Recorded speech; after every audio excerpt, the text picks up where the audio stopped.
ಎಲ್ಲರಿಗೂ ನಮಸ್ಕಾರ. ಈ ದಿನ ನಾವು ವೈಸ್ ಪ್ರೆಸಿಡೆಂಟ್ನ ಕುರಿತಾಗಿರ್ತಕ್ಕಂಥ ಮಾಹಿತಿಯನ್ನು ನಾವು ಕಲೆ ಹಾಕ್ತಾ ಹೋಗೋಣ. ಯಾಕೆ ಅಂದರೆ ಇತ್ತೀಚೆಗೆ ವೈಸ್ ಪ್ರೆಸಿಡೆಂಟ್ ಎಲೆಕ್ಷನ್ ನಡೆದಿದೆ. NDA ಅಭ್ಯರ್ಥಿಯಾಗಿರ್ತಕ್ಕಂಥ CP ರಾಧಾಕೃಷ್ಣನ್ ಅವರು ಸೆಲೆಕ್ಟ್ ಆಗಿದ್ದಾರೆ ಉಪರಾಷ್ಟ್ರಪತಿ ಹುದ್ದೆಗೆ. ಹಾಗಾದರೆ ವೈಸ್ ಪ್ರೆಸಿಡೆಂಟ್ ಅಥವಾ ಉಪರಾಷ್ಟ್ರಪತಿ ಹುದ್ದೆಯ ಬಗ್ಗೆ ನಾವು ನೋಡ್ಕೊಂಡಾಗ ಇದು ಆರ್ಡರ್ ಆಫ್ ಪ್ರೆಸಿಡೆನ್ಸ್ ಅಂತ ಬರುತ್ತಲ್ವ, ಜ್ಯೇಷ್ಠತಾ ಪಟ್ಟಿ ಅಂತ ಬರುತ್ತಲ್ವ. ಅದರಲ್ಲಿ 2ನೇ ಸ್ಥಾನವನ್ನು ಹೊಂದಿದ್ದಾರೆ. ಇದು ಫಸ್ಟ್ ಪಾಯಿಂಟ್. ಸೆಕೆಂಡ್ ಪಾಯಿಂಟ್ ಏನು ಅಂದರೆ ರಾಷ್ಟ್ರಾಧ್ಯಕ್ಷರ ನಂತರದ ಸ್ಥಾನವನ್ನು ಉಪರಾಷ್ಟ್ರಪತಿಗಳು ಅಥವಾ ವೈಸ್ ಪ್ರೆಸಿಡೆಂಟ್ ಅವರು ಹೊಂದಿರುತ್ತಾರೆ. ಜೊತೆಗೆ ಈ ಒಂದು ವೈಸ್ ಪ್ರೆಸಿಡೆಂಟ್ ಅನ್ನುವಂಥ ಹುದ್ದೆಯನ್ನು US ಕಾನ್ಸ್ಟಿಟ್ಯೂಷನ್, ಅಮೇರಿಕಾ ಸಂವಿಧಾನದಿಂದ ನಾವು ಎರವಲು ಪಡೆದುಕೊಂಡಿದ್ದೇವೆ. ಇದು 3 ಮುಖ್ಯವಾಗಿರುವಂಥ ಅಂಶ. ಇದಾದ ನಂತರ ಆರ್ಟಿಕಲ್ಸ್ಗಳನ್ನು ನಾವು ನೆನ್ಪಿಟ್ಕೊಳ್ಬೇಕು. 63ನೇ ಆರ್ಟಿಕಲ್ ಏನಿದೆಯಲ್ಲ, ಇದು ವೈಸ್ ಪ್ರೆಸಿಡೆಂಟ್ ಆಫೀಸ್ ಅಂದರೆ ಉಪರಾಷ್ಟ್ರಾಧ್ಯಕ್ಷರ ಕಚೇರಿಯ ಕುರಿತಾಗಿ ಮಾತನಾಡುತ್ತೆ.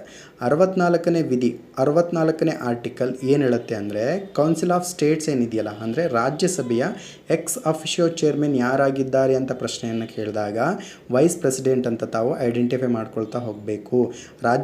ರಾಜ್ಯಸಭೆಯ ಅಧ್ಯಕ್ಷರು ಯಾರು ಅಂತ ಪ್ರಶ್ನೆಯನ್ನು ಕೇಳಿದಾಗ, ಚೇರ್ಮನ್ ಯಾರು ಅಂತ ಪ್ರಶ್ನೆಯನ್ನು ಕೇಳಿದಾಗ ನಮಗೆ ವೈಸ್ ಪ್ರೆಸಿಡೆಂಟ್ ಅಂತ ಕರಿತೀವಿ. ಇದು ನಮಗೆ 64ನೇ ಆರ್ಟಿಕಲಲ್ಲಿ ಮೆನ್ಷನ್ ಮಾಡಲಾಗಿದೆ. ಮುಂದುವರೆದಂತೆ 66ನೇ ಆರ್ಟಿಕಲಲ್ಲಿ ವೈಸ್ ಪ್ರೆಸಿಡೆಂಟ್ ಎಲೆಕ್ಷನ್ನ ಕುರಿತಾಗಿ ಮಾತನಾಡಲಾಗ್ತಾ ಹೋಗುತ್ತೆ. ಉಪರಾಷ್ಟ್ರಾಧ್ಯಕ್ಷರ ಎಲೆಕ್ಷನ್, ಮತದಾನ ಅಥವಾ ಚುನಾವಣೆಯ ಕುರಿತಾಗಿ ಮಾತನಾಡ್ತಾ ಹೋಗುತ್ತೆ.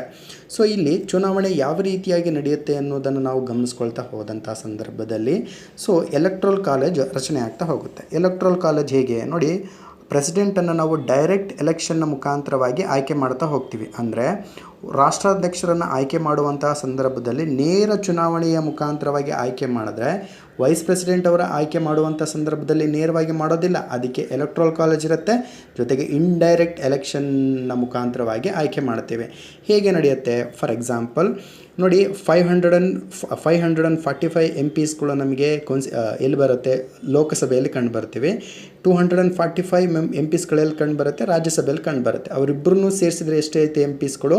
788 MPಸ್ಗಳು ಆಯಿತು. ಅದರ ಜೊತೆಗೆ ನಾಮಿನೇಟೆಡ್ ಮೆಂಬರ್ಸ್ಗಳಿರ್ತಾರೆ. ಎಲ್ಲಿ? ಪಾರ್ಲಿಮೆಂಟಲ್ಲಿ ನಾಮಿನೇಟೆಡ್ ಮೆಂಬರ್ಸ್ಗಳಿರ್ತಾರೆ. ಇವರೆಲ್ಲರೂ ಸೇರ್ಕೊಂಡ್ಬಿಟ್ಟು ಎಲೆಕ್ಟ್ರಲ್ ಕಾಲೇಜನ್ನು ರಚನೆ ಮಾಡ್ತಾರೆ. ಈ ಎಲೆಕ್ಟ್ರಲ್ ಕಾಲೇಜ್ ಏನು ಮಾಡುತ್ತೆ? ವೈಸ್ ಪ್ರೆಸಿಡೆಂಟ್ ಆಫ್ ಇಂಡಿಯಾನ ಸೆಲೆಕ್ಟ್ ಮಾಡ್ತಾ ಹೋಗುತ್ತೆ. ಇದನ್ನು ನಾವು ಇಂಡೈರೆಕ್ಟ್ ಎಲೆಕ್ಷನ್ ಅಂತ ಕರಿತೀವಿ. ಬಟ್ ಇದೇ ರೀತಿಯಾಗಿರ್ತಕ್ಕಂತಹ ಎಲೆಕ್ಟ್ರಲ್ ಕಾಲೇಜು ರಾಷ್ಟ್ರಾಧ್ಯಕ್ಷರ ಚುನಾವಣೆಯಲ್ಲಿ ಬರೋದಿಲ್ಲ. ಯಾಕೆ ಅಂದರೆ ಅಲ್ಲಿ ನೇರ ಚುನಾವಣೆ ಬರುತ್ತೆ. ಅಲ್ಲಿ ಯಾವುದೇ ನಾಮಿನೇಟೆಡ್ ಚುನಾವಣಾ ಅಥವಾ ಸದಸ್ಯರುಗಳು ಕೂಡ ಬರೋದಿಲ್ಲ. ಸ್ಟೇಟ್ ಲೆಜಿಸ್ಲೇಟಿವ್ ಅಸೆಂಬ್ಲೀಸಿಂದನೂ ಕೂಡ ಮೆಂಬರ್ಸ್ಗಳು ಇರ್ತವೆ. ಬಟ್ ವೈಸ್ ಪ್ರೆಸಿಡೆಂಟ್ ಎಲೆಕ್ಷನಲ್ಲಿ ಸ್ಟೇಟ್ ಲೆಜಿಸ್ಲೇಟಿವ್ ಅಸೆಂಬ್ಲೀಸಿಂದ ಮೆಂಬರ್ಸ್ಗಳು ಇರೋದಿಲ್ಲ. ಇದನ್ನು ಗಮನ ಹರಿಸ್ಕೊಳ್ಬೇಕು. Thank you.